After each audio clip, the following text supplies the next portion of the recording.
Hello, my name is Dr. Dave Webster, and this is part of my ongoing video blog series about the travesty of lack of access to PET in Ontario.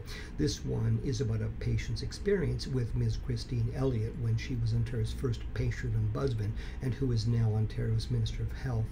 I've spent a lot of time thinking about this video, and it is my delusional hope it has the potential to finally jolt people into the reality of what it really means to get seriously ill in Ontario and make it clear why I have said that if you get cancer and you want access to 2019 levels of medical care, you really have no choice but to leave Ontario. If I continue to fail in my efforts to get the facts out to you and motivate people to finally take action, then I suspect that this video will finally be the excuse the Ford government needs to be more effective in silencing my efforts to advocate on behalf of Ontario's patients against what the Ontario government's medical experts have perpetrated on all of us. Now, Ms. Elliott has claimed that her experience as a patient in the hospital here in Ontario made her the perfect person to be our Minister of Health. Ms. Elliott is asking you to believe the PCs want a very high-quality public health care system. Following this video, you can make up your own minds about what her statements are worth. Ms. Elliott was Ontario's first Patient Ombudsman, and in spite of my experience with 4 Ontario Ombudsmen, in the spring of 2017, I approached Ms. Elliott thinking that since she was a Conservative politician, she might be willing to challenge the Liberals, who since 2005 have been condemned by the Canadian and international medical specialists for what they are doing to Ontario's patients to block them from access to modern medical care. The Patient Ombudsman's office mandate and responsibilities are outlined in the, and get this, the Excellent Care for All Act of Ontario.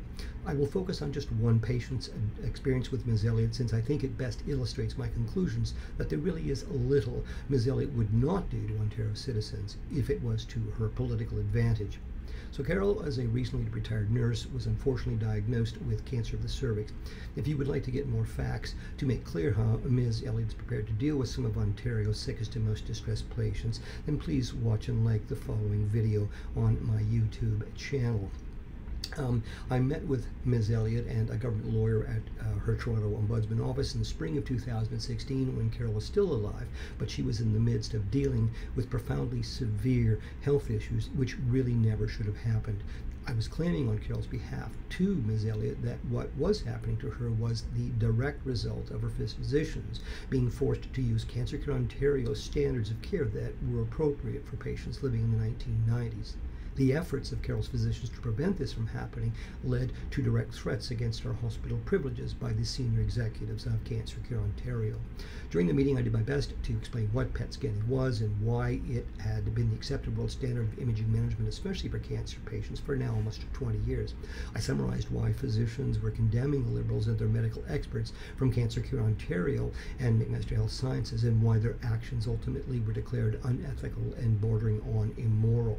I pointed out that it was the experiment on patients with breast cancer that finally led to the unprecedented and profoundly disturbing accusations, and to now Ontario being the only medical jurisdiction in the world where PET scanning is available, to take the position still that there is no role for the routine use of PET in patients with more advanced forms of breast cancer.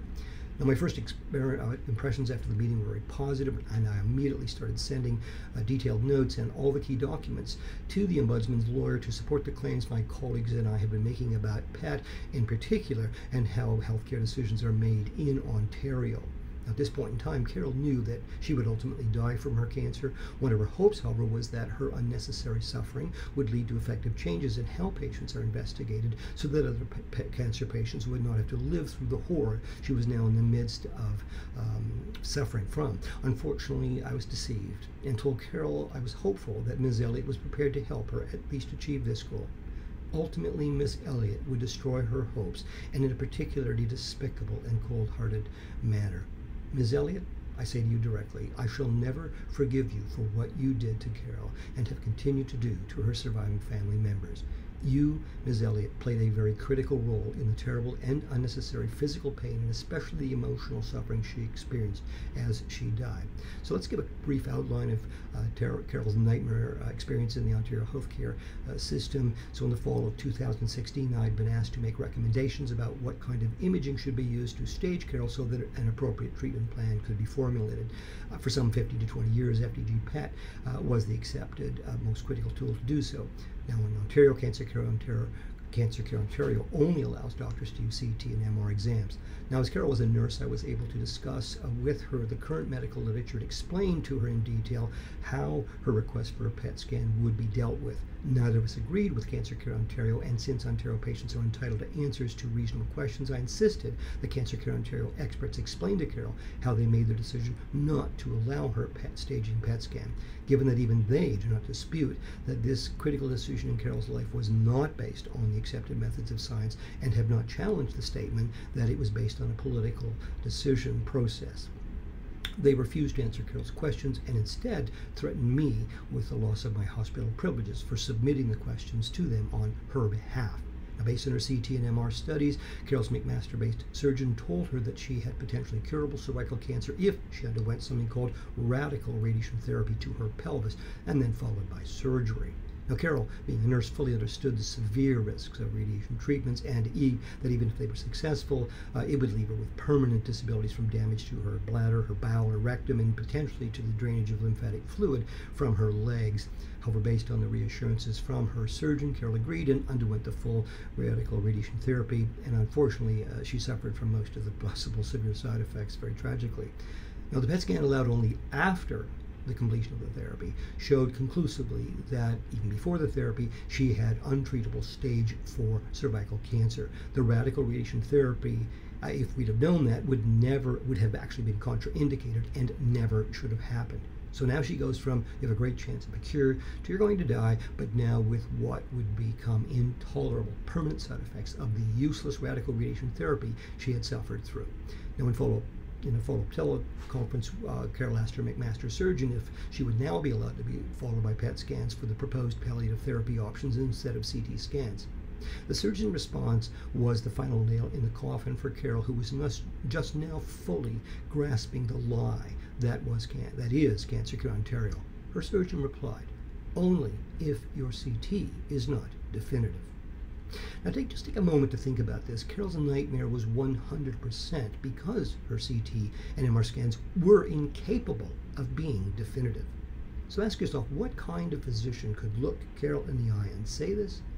I can tell you, it's the kind of physicians that have carried out Cancer Care Ontario's mandate against Ontario's patients for almost 20 years.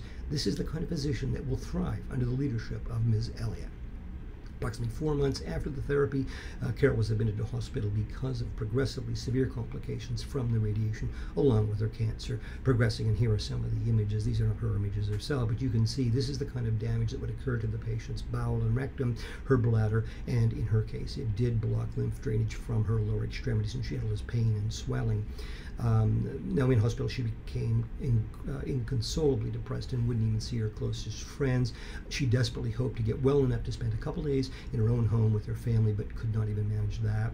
At the end of the summer, she was transferred to a hospice where she died in October.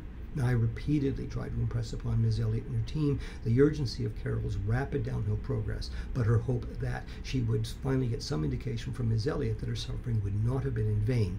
But my requests were ignored, with the last email from the Ombudsman's office, July the 10th. A registered letter to Ms. Elliott on September 29th also was not acknowledged. It was only after informing them that Carol had died that her family was finally sent the ruling, and a teleconference with me was scheduled for mid-November. I can tell you the teleconference was a truly surreal experience, and within minutes it was clear that Ms. Elliott was going to dismiss everything that happened to Carol. So how did Ms. Elliott justify dismissing Carol's nightmare Ontario healthcare experience? Well, she only dealt with issues that took place within a public hospital, and therefore what happened to Carol was not included in her mandate.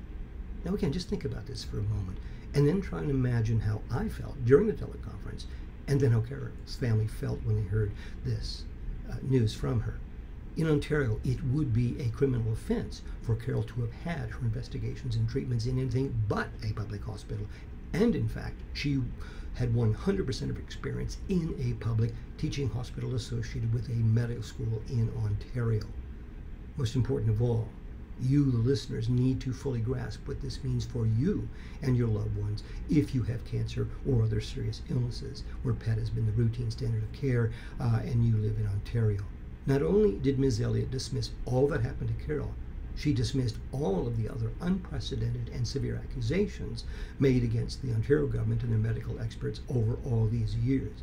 Ms. Elliott has also sent a very powerful message to patients with breast cancer, and for you men with prostate cancer, I can tell you definitively that Ms. Elliott and Dr. Devlin now have you in their crosshairs. Following the ruling, I repeatedly sent registered letters to Ms. Elliott and her legal team, including letters on behalf of Carol's family, demanding they provide the documents and evidence to back their claim that Carol's terrible ordeal simply did not take place in a public hospital in Ontario. Ms. Elliott's refusal to acknowledge or respond to Carol's family's demands to have her defend her ruling needs to be truly a wake-up call for all of us in Ontario. So in summary, had Carol had that staging PET, she still would have died from her cancer, but not with the intolerable physical pain, emotional and psychological suffering she endured. And worse, imagine knowing that this had been done to her deliberately by those she had trusted. Carol, like most patients, would have been able to work through the normal grieving and coping process most patients can achieve, but how could she do so, Ms. Elliott, realizing that you acting in your capacity as Ontario's Patient Ombudsman had knowingly and deliberately destroyed her hopes that others would not have to endure what she had suffered through because they lived in Ontario. So Ms. Elliott has seen the pictures of the kinds of terrible, avoidable suffering Carol had to endure, but that had no effect. For the rest of you, looking at these pictures, you need to know this. Ms. Christine Elliott, Ontario's Minister of Health, Dr. Devlin, their Health Quality Special Advisor, Ontario's Premier Mr. Ford, and people like Mr. Jeff Urick, MPP of Elgin Middlesex, who was the Conservative health critic, they are all fully aware that Carol's experience was not the exception, but in fact is the norm for what Ontario patients go through on a daily basis. Yet, Ms. Elliott would have you believe that this is just an example of excellent healthcare for all in the PC quality public healthcare system. I hope this video shocks you and forces you to try and grasp what it means to know that Ms. Elliott has no problem with Ontario physicians being forced to investigate patients in ways that would lead to charges of incompetence beyond Ontario's borders, or that Cancer Care Ontario and indeed oncologists are prepared to threaten physicians who would dare to advocate for their patients and demand proper medical treatment consistent with the era we live in. And above all, think about what it means to you and your loved ones that Ms. Elliott and her health advisor, Dr. Ruben Devlin, are fully prepared to use a political agenda to make critical healthcare decisions that impact you. And this isn't just about PET. I have one question for you, Ms. Elliott. Are you finally prepared to answer the questions from Carol's family and defend your ruling so that they can finally achieve some sense of closure over the horror of what happened to their mother because she lived in Ontario? The only way this assault on patients like Carol will end is if we generate enough energy on social media to leave Mr. Ford no choice but to finally demand an immediate, utterly independent and unrestricted review of what has happened in Ontario by Canadian experts in ethics and health policy. I need your help to help Ontario patients finally begin the transition to modern healthcare. I need you to like this video, my social media posts, follow my Twitter feeds, and get this information out to as many people as you possibly can. You need to write your MPPs and demand they implement that ethics review immediately. You also need to write Ontario's Ombudsman, Mr. Dubé, who is, I assure you, 100% aware of what happened to Carol, and as I will make clear shortly, fully aware of every aspect of the issues I've alluded to above. Please do what you can before it's too late for you and your loved ones, and before the Ford government finally is able to silence my efforts on your behalf.